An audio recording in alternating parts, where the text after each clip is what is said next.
Hi there. Happy Monday. Happy Monday. Happy Memorial Day. I can't believe it's almost June. That's crazy. That's crazy. How are we already at summer? That's insane. Absolutely insane. Hi, welcome. Welcome to Overtures. In case you hadn't heard, Overtures is now on Spotify and Apple Music. Isn't that crazy? Oh my goodness. I'm so happy about it. I hope you guys are too. I always mess up the volume. Trying to take it out slowly, and then I just put it on loud. Still technical difficulties even when I am starting to convert this to a podcast. So, we do it. We try to deal with it as we can. But yeah, Overtures is now on Spotify and Apple Music. I'm going to be putting the links to both of the shows in the description of this video after it airs. So yeah, and then it's also in the highlights on my Overtures Instagram page, so you can find it and go follow it. I'm starting with the backlog in terms of episodes, so it'll still be a little bit until we're up to date to now. But for now, we're releasing old episodes on Fridays and Sunday nights, I believe, until we can catch up. And then I'll go back to like a once a week for that to keep up with the weekly live shows. But yeah, I hope you follow, give a listen, catch up on all the episodes on the go and all that good stuff. Yeah, I saw some incredible plays this weekend here in the city. I saw, first of all, Which Way to the Stage at MCC Theater. I heard about this through theater Twitter mostly, and I just kept reading nothing but fantastic things, and simply I was not disappointed when I went to see it. It really is a love letter to the musical theater crazed kids who are now learning to be adults in this industry. Has some really awesome, poignant, and funny stuff. And then last night, and part of the reason this episode had to be rescheduled, sorry, Amy, was because one of my professors from Villanova, playwright James Imes, and his play Fat Ham is running at the Public. And it just got extended to June 19th, and it recently won the Pulitzer Prize. It was so amazing getting to see it again. My playwriting class got to read it and then talk about it with him. And then the Wilma in Philly did a filmed production of it during the beginning of the pandemic. So to see it live was fantastic. It's a beautiful Black queer retelling, or rather rewriting, of Hamlet, and it really is a must-see. But with all that, now to get to today's episode. Welcome to episode 31 of Overtures. My guest today is a casting assistant based in Connecticut. She graduated from Wagner College in 2021, where she earned a BS in Arts Administration, gaining experience in writing, theater administration and management, directing, and stage management. Amy spends her time not only watching reality TV, but now casting it as well, having worked on shows for Food Network and major streaming platforms. She's excited to continue to help real people and real stories be told. My guest is such a kind soul and a very talented theater artist. I'm so excited to catch up with her, and I know you all will love her. This is Amy Nicefaro. Hi. Hi. I'm so happy to have you on. How are you doing? I'm doing good. Thank you for having me. Absolutely, absolutely. And you're tuning in from Connecticut, I believe. Yes. Now. Okay. I was like, where is Amy again? I forget. I know you're not in the city just yet. So I was like, is it Jersey or is it Connecticut? I can't remember. But yeah. Having a good my little hometown. Yes, exactly. Did you have a good Memorial Day? Yes, it's super fun. Cookouts with family, going to the movies, shopping, The works. You know how it is. The works. Absolutely. A great, fun-filled weekend. Not excited for the heat coming tomorrow. So just trying to soak in the air conditioning and prepare myself. Yeah, no, it got up to 80, like according to the weather, it got up to like 87 here in the city today. And I was like, can we not just yet? Like, can we just like hold off a little bit longer? And I'm so nervous because tomorrow it's going to get so hot. And then Wednesday it's supposed to drop significantly in my area. So I just know like the allergies are going to come out. Oh, I'm going to get sick, and I'm the worst. The worst. I hate it. For those watching, wanting context, I always try to provide this context, but it's usually the same answer. How do we know each other? Wagner. Wagner. I'm trying to remember, did we actually have any classes together or do any shows together? I don't I believe. don't think we did. Did you work on Spring Awakening or like? Mm-mm. No. Okay. Yeah. I don't think so. Which is so funny to me. I know you did. I know. I know you did help out with freshman orientation my senior year, your Yes. sophomore year, though. Yes. So we had we did that together. we did that together. Good old first year play, but you know. Oh yeah. Always that classic orientation, like first year play. Here's like if you come into these crazy situations in college, here's how to deal with them. But also happy orientation weekend. Oh yeah. Yeah. A thrilling weekend. A thrilling weekend. But yeah, orientation's always a time and a half. Oh, 100%. And I was like the only one in my on my floor at that time with like all the football players that had been there, and it was just a time. You're like, just please leave me alone. I'm like, please, can my friends move in already? Thank you. Yeah, it's like that. There's the plus to moving in early because you're like, oh, okay, I'm in early. But then the other part of it is just like, okay, but like, where's everyone else? Can I have them? You're like, I'm just sitting here. Yep, just sitting in my room, just waiting. And then I got to see you perform in a production of Significant Other, which was wonderful. Yes. Yes, and then thank you. That was a blast. Oh, it really was. It really was. And then you did a beautiful job directing to Jillian on her 37th birthday, which had such an incredible cast. Oh my gosh. I think about that show probably 3 times a day, if I'm being honest. I loved working on that so much. Mm-hmm. It was an amazing group of people to work with. When you it was quite literally the cast. We had 2 seniors, a sophomore, and everyone else was freshmen. Yeah, we're freshmen, and it was just a great learning experience all around. Especially being that it was still our first year. It was first semester of our first half of our second semester of our first year. So there was still we still didn't really know people. We, we're still trying to get the ropes of Wagner, and just to direct that as a freshman was insane. That, I remember James calling me and telling me we're doing your show. And I was just like, oh my God, you barely know me. And how are you trusting me this much? But it was so fun. That process was a blast with a group of people, the most amazing people I've ever gotten to work with. Very emotional. And I wish I could do that show 10 times over, with the same people. I just want to do it. It lives on a loop in my head, and I just want to do it again. No, it was a gorgeous show, so I can vouch for. Thank I you. can imagine that you had such an amazing process. But I'm curious, how did you first get acquainted with that play? Because I had never heard of it before. I know. I was gonna say, it was so hard to get people to audition for it because no one knew the play. Yeah. And I got to know it because my high school did it a few years before I was at the high school. But my director filmed it, and he used it in a lesson for our acting class. And it was just we had to watch it and just kind of dissect the characters and dissect and critique the performances and things like that. And it happened to be the cast was full of people that I did community theater with that were years older than me. There were people I looked up to. So I just really fell in love with the show. And when I was thinking of a show to do for CSP, I was I gotta hit them with an interesting one that no one knows. Cause I really didn't want, because there are shows every year that people submit that there are multiples of, just because it's they're those shows that are super easy to do in the space. Yeah. And I was like, this show would be easy to do in the space, but nobody knows what it is. Yeah. And I was like, I'm gonna submit it. And I did. And thankfully, Matt Healy I'm pretty sure he read it over the winter break.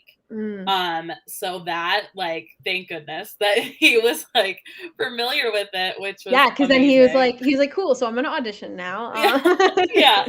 But I remember watching that, at my high school and just being amazed with it because it was people that I looked up to. And also my director in high school, he brought sand in, and he put this huge tarp on our huge stage at our high school. Oh my And gosh. he put sand all on, not a little bit, a lot, Yeah, like to a make it lot. look like a beach. And the whole set was basically the back exterior of a house with a little porch coming out from it, and the sand, and everyone sat on the stage, and it was such an intimate setting and Yeah. set, and just show in general. Barely used any lights for the lighting and everything. So I was like, this is the perfect show for Gatehouse. And I was like, Yeah. but they would kill me if I asked for sand. So I'll just You're like, I'll just omit that part. I'll just take that out. I won't do the sand part. Understandable. And Yeah. I'm assuming then you had experience in directing before submitting for that production. Yes. Yeah. I got to direct in high school. So at our middle school level, we used to have so basically my town, the arts are not the same right now, in the school program as when I was going through it. So at the middle school level, there was acting 1. And if you took acting at the middle school, then you jumped to acting 2, freshman year, and then sophomore 3, junior year 4. And then acting 5 was designed to be an independent study, and it was a directing study. So essentially, you student taught one class, and you got to do their showcase at the end of you student taught an acting 2 class, and then you did their showcase at the end of the year. And my year, there's typically always 2 people that do it, but I was the only one that did it my year. So I actually did my schedule, so I was able to do both of the classes. So I TA'd both of the classes and did their showcase, and we did Laramie Project because we teach them all about monologues and everything like that. So I did a production of the Laramie Project, and that was, again, I did very intimate, setting for that. I couldn't do props. I mean, I could do props, not major set. We had to use the black boxes and those typical things because it was just a class showcase. So it was a few rows set up on the stage, and the parents came. My director at the time, he had been promoted. So he wasn't my director my whole 4 years. So he came back to see it, and my parents, a few of my friends, and we did it. And my director was in tears when my old director was in tears when he saw it, and he was like, oh my God, I can't believe what you were able to do, because we don't do the whole show. We just pick out it's your job to kind of take certain monologues that this work for the students, they each do too, and kind of craft the story that way. And I had such a blast, and I'm a firm believer in that's a show that everyone should be familiar with and everyone should work on. True. Not only because of the story, but it's all the way it's crafted is also a great tool for technique and figuring out characters, especially when they're based on real people and a real story. Definitely one that everyone should do.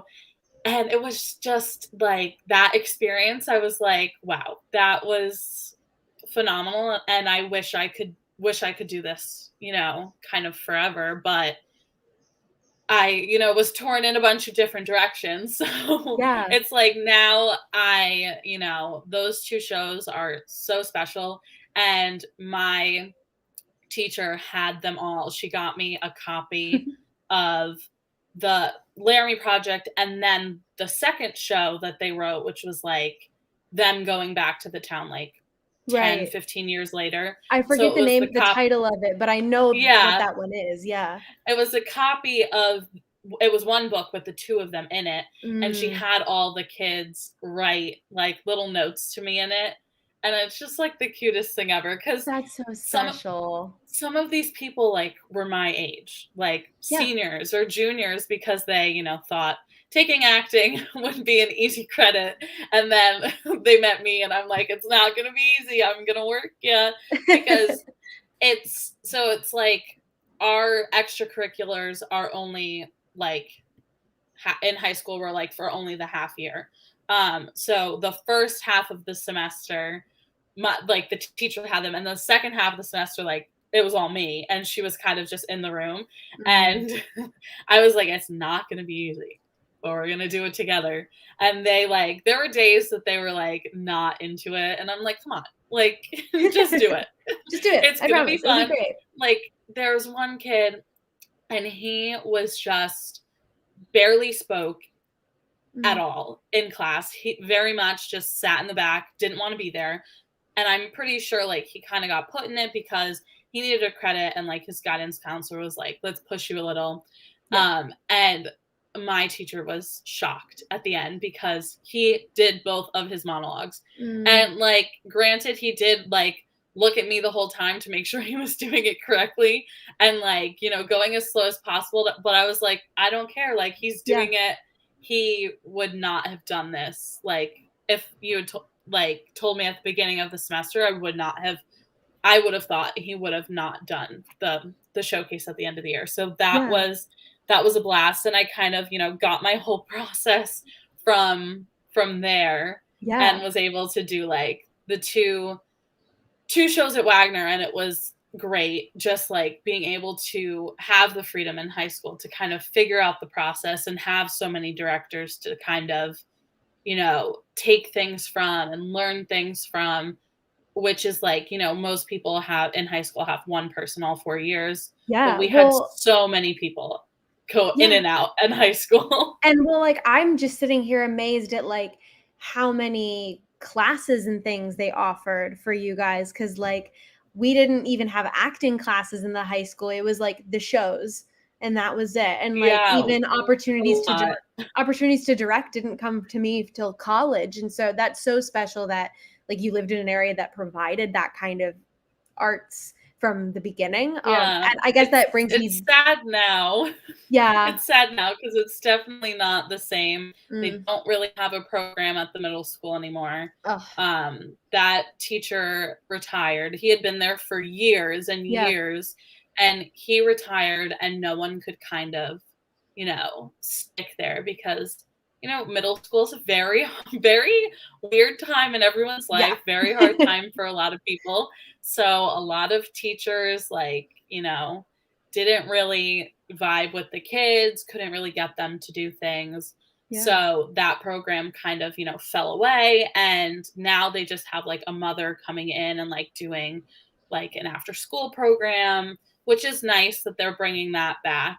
Yeah. But now it's just kind of trying to find people because there's not really a solid program at the middle school level, trying to get, people to kind of stick with it because there was a great like sort of pipeline through the Right. schools where we were doing like such wonderful productions at the high school level. We were able to do all the classes. We had, Right. there was 5 levels of acting. There was children. We had a whole class that was dedicated to children's theater Wow. and learning how to direct shows for children, write shows for children.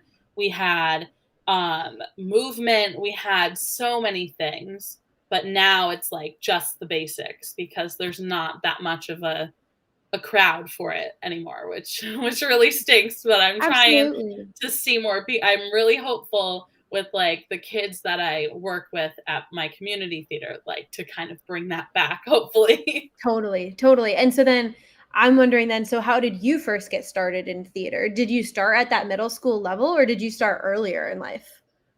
I started in fourth grade. My dad actually went to the library one night and Mhm. he saw like our library has a theater like community hall kind of attached to it because Thornton Wilder is Mm. from my town. So there's a Thornton Wilder auditorium next Gotcha. to, like, attached to the library. So there was a huge group of kids and parents in the lobby, and my dad saw one of his friends, and he was like, "Oh, like, what's everyone here for?"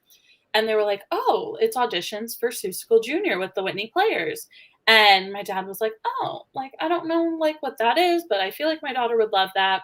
And I took a flyer, but auditions were that night, so I was kind of like, "Oh, like, it's like I'm out. Like, I can't do Yeah, it." it's already Like, happened. but my director, she's amazing, and she just, like, makes a space for kids. So if, Mm, if you email her and you're like, because it's an educational theater program, and that's right. how she has it set up. So she does a junior show, typically a junior show in the winter, and then a full, like, all age production in the summer, and she does workshops kind of in the in between. And my dad took a flyer and my parents emailed her, and they were like, "Yeah, she was like, first rehearsals this date, have her come by. She can be in the ensemble and see if she likes it." So I was a monkey in in Seussical Junior, Nice. and it was a blast, and I was kind of hooked since then. So I started in 4th grade, and now I'm still with the company. I don't, like, perform anymore, but now I work as my director's assistant, and I, have done, like, been in so many shows. I was Mhm. the first group, like, to do the camp when she started the camp program, and have played so many fun parts that have just been a blast, and have just, kind of taken a step back from, like, the performing aspect of it, and worked as a camp counselor and worked as an assistant director, and got to, help the kids that way, and, Yeah. kind of inspire the next generation, which is going to be so exciting to see, because my schedule has gotten so crazy with work. I kind of can't do as much Right. this summer as I could before. So now I'm kind of fully taking a step back and just kind of getting to watch. And I'm really excited to see, the other kids step up and see, like, new people kind of step into those, like, roles that I have held on, like, the production side. So I'm really excited to see the next generation. No, totally, and that's so special when it's like you're leaving it for the next person to come in and, like, Yeah. take those responsibilities and that kind of thing. You were talking about your experiences with directing and so on and so forth, but I was wondering what was your, like, overture moment of, like, "Oh, theater is what I wanna pursue," and it could be in a directorial sense or otherwise, because 'cause you've worn so many different hats in theater, so I wonder what was that moment for you of like, "Oh, but, like, this is what I wanna do for a career." Yeah. When it was really my senior year of high school. I was taking, doing the whole vocal lessons all the time. I'm not a dancer. I don't even consider myself a mover. I'm a stander. Like, I'm the person I always play the A park roles and that, bark. just stand there, like, put me on a bench, I'll sing a song, like, I'll stand over near a lamppost. But it was really my senior. I was doing vocal lessons, and I think most people I know from Wagner know this, but I auditioned for the program, Mhm. not because I wanted to. I mean, I did not want to, but Yeah. my vocal coach was said at the time, he's like, you know, you don't know what's going to happen. Maybe just try it, and so you have, like, the sense of what a big audition, feels like. Because at that time when I was working with him, I really didn't know what I wanted to do. I was doing the directing stuff at school. I was still performing at school. Like, we were doing Oklahoma for my senior year. I was on Eller. Like, I was doing everything. Yeah. And I went to the audition, and it was fine. And it was, it went. And I came home, and I was kind of like, I noticed that I was passionate about it, but not in, like, the performing sense. Mhm. Like, that you saw, like, some of the people at the auditions, like, you could tell, like, they are a passionate performer. Yeah. They're gonna do this. They're gonna, succeed. They're gonna have an amazing time. They're, gonna do amazing things in this program. But I was like, I can do amazing things here, just not in the performing program, which I was totally okay with. I wasn't like, you know, like going home crying after the audition, be Right. like, I don't want to do theater at all anymore. It kind of just, because I was doing the directing at the same time, it kind of helped me, realize that there are other things I could do that I was a little bit more passionate about. So that senior year was definitely like, a big turning point for me, and being able to do that. And then even, you know, at Wagner, my first thing with CSP was cabaret, and I was assistant stage managing. And I Mhm. think that was the part that really put the nail in the coffin, that I was like, okay, Yeah. I can do this whole part. I can still be a part of the whole process. I can still, do everything that I love to do. Just, I don't have to get up on stage and sing in front of people anymore. Like, I enjoyed doing that, but I was like, I can't do this for like my whole life. Yeah. I'll do it like, so like significant other, that was like a step out of my comfort zone because I Right. hadn't done it in so long.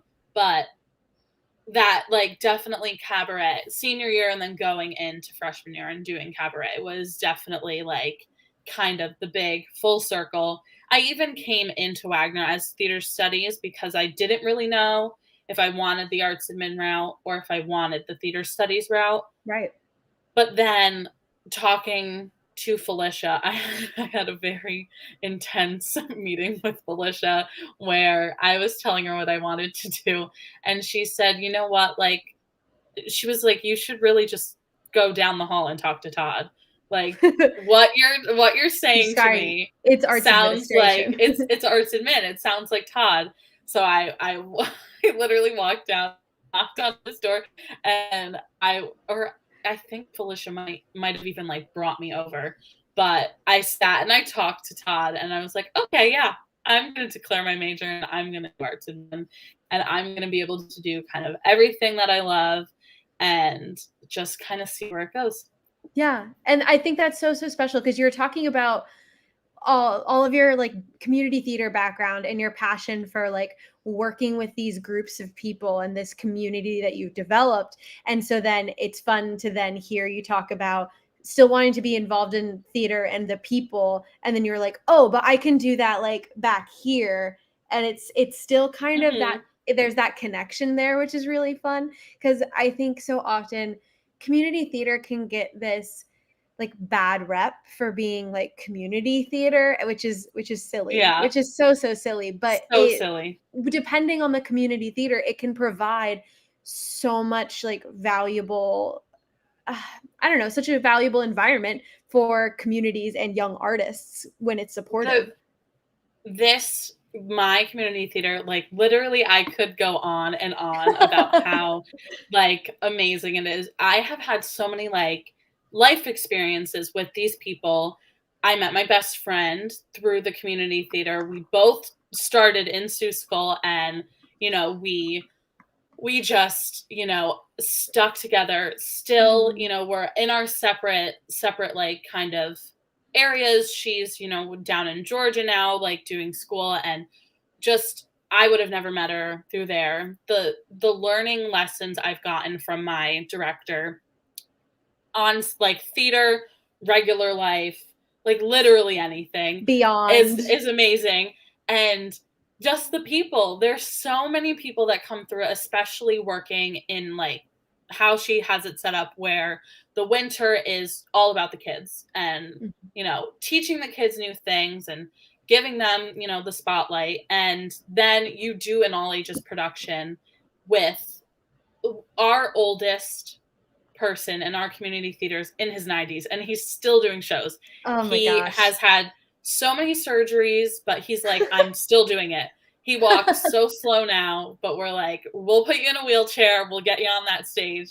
And we've done shows with him in them, and then babies, like Yeah. literal like women who just had a baby like however many months ago, and they're Oh like, my put me in the gosh. chorus, I'll be a mom in the background. And it's just the so and just the sense of community when something happens.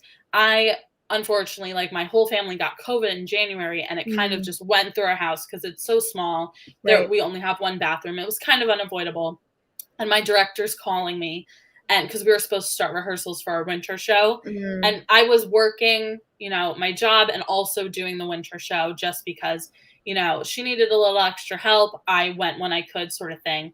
And we were supposed to be starting rehearsals, and I was sick. And she's calling me saying, "What do you need? What do you need?" And I'm like, "Really, please, like, it's okay." And next thing I know, I hear, like, I had the windows open to get some circulation, but I hear her little granddaughter outside my house going, "Nin, it's not going to fit in the mailbox." And I'm like, "What is happening?" And she calls me, and she got me food, and it was sitting on the porch. Oh And my goodness. so she got me food, and she will deliver it to everyone. All of, like, our cabarets that we have, she makes all of the cookies. She, makes her famous eggplant, her famous pizza. So there's such, like, a family. We, like, our family. She posts birthdays for everyone whenever it's their birthdays on Facebook in our theater group. So many of the older women have had babies this past year, and just, like, the support around them. It's just, Yeah. like, truly my extended family, and it, like, would not be where I am today, like, without any of them. That's just so, so awesome to hear. And because I know for me, the community theater in my town didn't necessarily have the amount of love and support yours sounds like it Oh, has. So that's just so special to hear. And like I hope to hear of more of those kinds of theater. Oh, I'm trying to go most back to my definitely. trying to go back to my notes to find all the amazing other things that I want to make sure we talk about. Um, you've done a little bit of everything: acting, directing, arts administration, stage management. At this point, do you find that you're drawn to any one over the other just because you've worn so many of the hats that it's totally okay if not? I'm just curious. Yeah, I definitely think I am drawn more towards the directing, probably. Um and a little more now, in the fact that I have, like, I took screenwriting and I took playwriting senior year. Right, right. So, taking those classes and, writing the pieces I wrote, but now being like, I want to You're like, put but them I on want to be stage. in Like, charge of what they I, look like. like, I don't like, I loved, submitting my stuff to originals and, like, getting to see it performed, Right. but not saying that it was done poorly. But I, just as a director, I'm like, I want to do them. I Yeah. want to be the one to, like, put them on. So definitely drawn more towards directing, and, just with what I'm doing now, you're doing that in a sense as well, just not in the traditional sense that people think of, and, like, the stuff that I've done before, like, show wise. But definitely, hopefully, we'll be able to, like, do that a little bit more, Mhm. in, the upcoming years. Yeah. Just, I've tossed around the idea of, telling my director, like, I'm to do a fundraiser, like, and I could, put on, like, a staged reading of one of the Mhm. shows that I've written, or, like, a little mini production that would be, no cost to her, and, just do a fundraiser for the company. Trying to find And ways so that you can get yeah, your director brain again. yeah, I'm just like, even just watching things, I'm like, "Ooh, I wanna do that." You have that But itch, that I itch. have I wear so many hats that's a hat that I would love to put on again sometime Yeah. soon. Yeah, yeah, and well, and it's awesome that I think I will always say this for, like, anyone and everyone, but when you have all those hats, it just makes you a better, well-rounded theater artist no matter what task or job you end up taking on, which then Definitely. lends to what we're gonna talk about next, which is currently you work in casting. Tell me how you Yes. ended tell me how you ended up falling into it, because I know it wasn't necessarily something that you expected that you were going to do. Yes, I most definitely did not expect this at all. After graduation, I was sending, my resume literally anywhere. I was sending it to mainly theater companies, touring companies, just for anything, having to do with management, administration, that sort of stuff. and just kind of cold emailing people and saying like, please hire me, basically. And, just trying to find a job, basically, and something that would stick. But most of those places, weren't hiring, weren't touring. So there was nothing really there. And Mackenzie Kupris, who graduated, she was a senior when I was freshman. Yes, And 2018 then, yeah. yes. So she, I got close with her my freshman year because of CSP, like kind of taking me under their wing. that whole friend group kind of took me under their wing. Just like having directed like Matt and April, being super close with Ryan, that they kind of were looking out for me, and I kept in touch with most of them. And Mackenzie had reached out to me towards the middle of May, asking if I was looking for a job, what was going on, because her casting agency was hiring. And I was like, unfortunately, no, like I'm stuck in this internship that I really did not want to be in anymore, because of school, and I had to finish it. And I was like, I can't not finish it. Like I already had my hours, but like I could not finish it. Yeah. So I was like, please keep me in mind, for further down the line. And I really didn't think anything of it. I didn't think like it would come up so soon, but she had reached out to me back. She had reached back out to me in July and asked me if I was still looking. And I was like, oh my God, absolutely yes. Tell me what I have to do. So she, gave me a person to send my resume to. She, told me like I had to write a cover letter and stuff. And I was like, Mackenzie, I have no casting experience. Like I have nothing. And she was like, Amy, you literally do. You've directed 2 shows with CSP. You cast those shows. And I was like, you're right. I did cast You're those like, I shows. guess, yeah. I'm like, I guess. And she was like, you worked on shows as an assistant at your community theater. And I was like, yes. And I've cast about 6 of those shows there over that time. So I'm like, wow.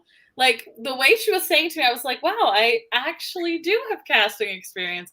So she was like, just like redo your resume and, put a little like key phrases to, kind of get that experience more at the forefront, rewrite your cover letter, like referencing that stuff. So I did that. And one of the other things, cause I said to her, I was like, but these people came in and auditioned. Like I didn't have to like do any Right. outreach and stuff.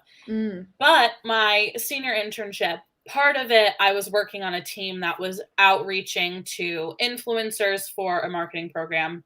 So I was doing a lot of outreach and research in that. So, and at the time, I wasn't really enjoying it because that wasn't what I was supposed to be doing. I kind of Right. got thrown into another team because they needed the extra help. So I kind of roped in that with the casting, and it kind of like had this like all of these skills kind of married together, and I realized, wow, I like actually could do this job.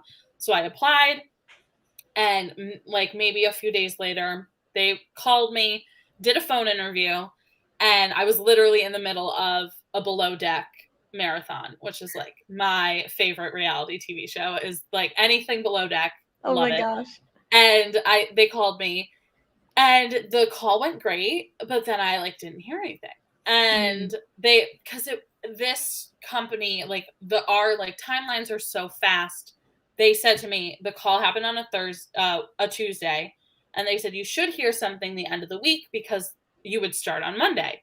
Right. And I'm like, Oh wow, like that's like it's like really soon. Yeah. And I wasn't hearing anything. So I like texted Mackenzie. I was like, I don't think I got it. And she's like, why do you think that? And I was like, because she told me I would hear by Friday and I haven't heard anything. And she said, I wouldn't completely rule it out. The person that interviewed you like just left on vacation. Our timelines have shifted. So, they'll probably reach out to you later. Like the timeline probably just pushed back. So Mackenzie was like, I assume the hiring timeline pushed back too. So, I was like, okay, I'll, breathe a little. I'll stop being anxious. And I was with my cousin, and she was like, Aim, just, send a follow-up email. Let them know you're still interested. So I did that. And literally like 20 minutes later, they're like, oh my gosh, like expect a call this week. So I got the call. I got the call on like a Thursday and started on Monday. So over the weekend, got myself a new computer, and the rest is history. So I've been with the company like 10 months now, and almost at my year in August, which is going to be super exciting. But it is just something I didn't expect to be doing, but am having a blast. That's Like, that's so exciting. so amazing. Well, and It's like the unexpected things. it really is. It really is. It's like, okay, well, here's your new thing, and you're like, wow, I didn't expect this, but thank you. Yeah, And really. what I love is that, like, Amy's video just went out. I don't know what happened, but that's okay. We're just gonna hang out for a second. Oh, and she's back on. Okay, awesome. Hi. Oh no, am I back? You're Okay. you're good. You're back. I was just like, wait, where'd she go? Oh no, you're good. You're back. What I think was fun about that story is how it took like Mackenzie just looking at your resume and sort of reading it back to you, but like in a different way to make you go, oh right, I guess I am qualified, huh? Yeah. It had me thinking, like, how many other things have I applied for that I just needed to rewrite my resume for, and I probably could have gotten. No, truly. Sometimes it's just like rewording and recrafting things in a new and different way. But I will say it must be so interesting going from your experiences in casting with theater and characters and scripted work to casting people who will be themselves in what I would assume be a mostly unscripted situation. Yes, it is a big change. But the funny thing is, so many of us, like so many people at the company, are theater people. Like we Mm, all kind of have like this theater background, whether like we did it at like when we were children, we studied it in school. Like most of us have this little theater background. But you look at it differently, and when you watch the shows, you, even as like a viewer, you go, oh, that person's a real character. Like, oh my god, right. like while it's unscripted, there are still these characters that you're looking for. You just think of it in a different way. Interesting. Whether like personality wise, how they, if it's a group show, how they, kind of will bounce off of each other. If it's a team, how they'll work together, you know, what their stories are. Like, are they a single mom, a single dad? Are they, do they come from a big family? Were they like raised on a farm, now live in the city? Like, there's so many things you think of differently now in terms of, kind of like where you come from. And it's more of like finding like their true person, like their true character, as opposed to a like play, like a character in a play, character in a Right. movie sort of thing. Yeah, no, because I was gonna ask like what some of the biggest difference are in casting for reality TV versus what you've had experience with. So I think that's a really great way of like phrasing it. And sort of just like even getting into the nitty-gritty of it, but like do people come in and audition for you? How is that process different, you know? Yeah, so things have changed a little, like just COVID, like Of course. pandemic wise. But prior to me joining the company, maybe like 5 years ago, they like 5 years ago up until like the beginning of the pandemic, like at the shutdown, people were going into the office for, in-person auditions, we mainly call them interviews. But we would do like open calls. Mm, And sometimes, casting directors would fly to different areas, fly to Chicago, fly to Miami, fly to LA, and, all the big cities to do these open calls. It was really big, when Food Network Star was around. So that's one of the shows our company did like at the beginning. So it's just at that time there were like in-person things, but now we do everything on Zoom. So how we find people is there are people that subscribe to a newsletter, and we send out emails with, things we're casting for, and they can apply. People can apply on our website. If they follow our Instagram, they find us through there.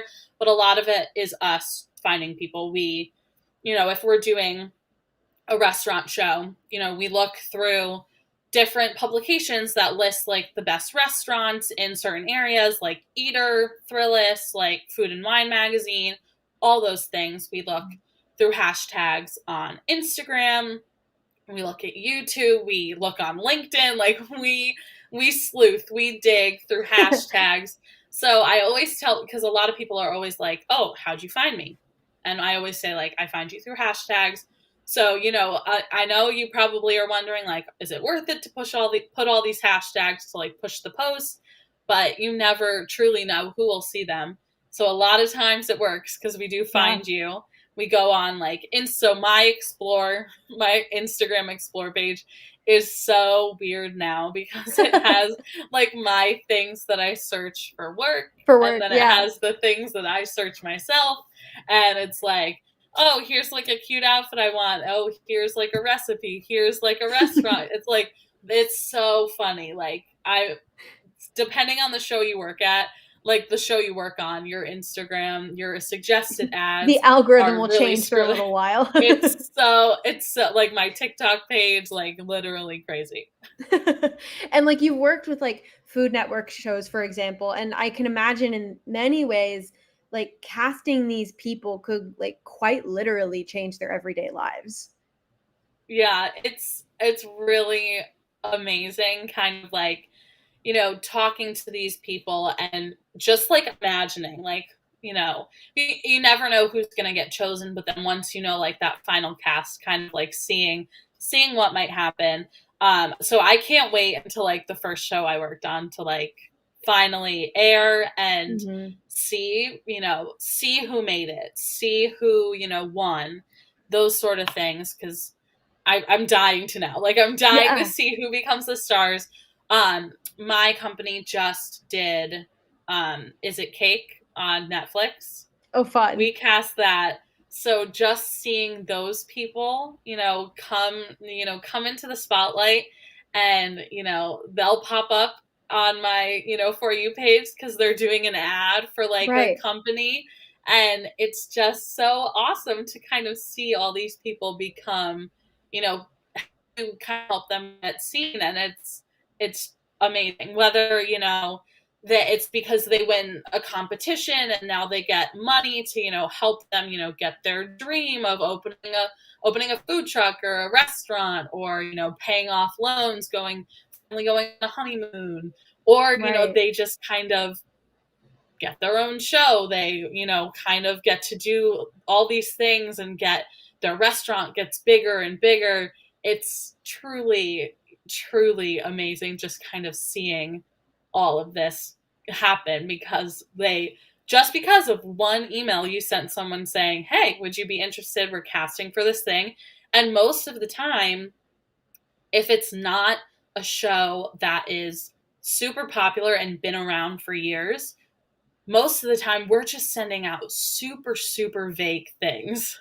Like, do you want to be on this show for an undisclosed network that you might win money for? And they're just sort of like, what? So many times I get people going like, is this real? Like, no, this is a scam.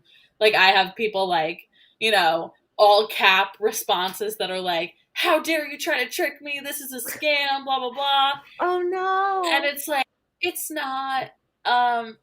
Here's our website if you want to look at what we've done. And it's just like, you hope. But most of the time, like, people, we say, feel free to just call me at your convenience. Here's my number. And, majority of the time they'll give you a call, or they'll say, yeah, I'm interested. I want to hear more. And, the rest is history. Yeah, that's so crazy. Do you have any like favorite moments you've had with casting? And honestly, be it like working on a show that you were directing, or like in this new reality TV casting, either one. Yeah, I think definitely my favorite was the first show that I worked on with JS Casting, just getting that email that, they picked the final cast and they sent us, like the breakdown of, who was going to appear, who was chosen, and just kind of seeing like, oh my God, like that was a person that I I found them on Instagram. Like, Mm, it was like some days I'll find like a bunch of people, and other days are harder because as you go through Instagram, as you go through these hashtags, you start seeing more of the same people if you right. interact with some of the posts.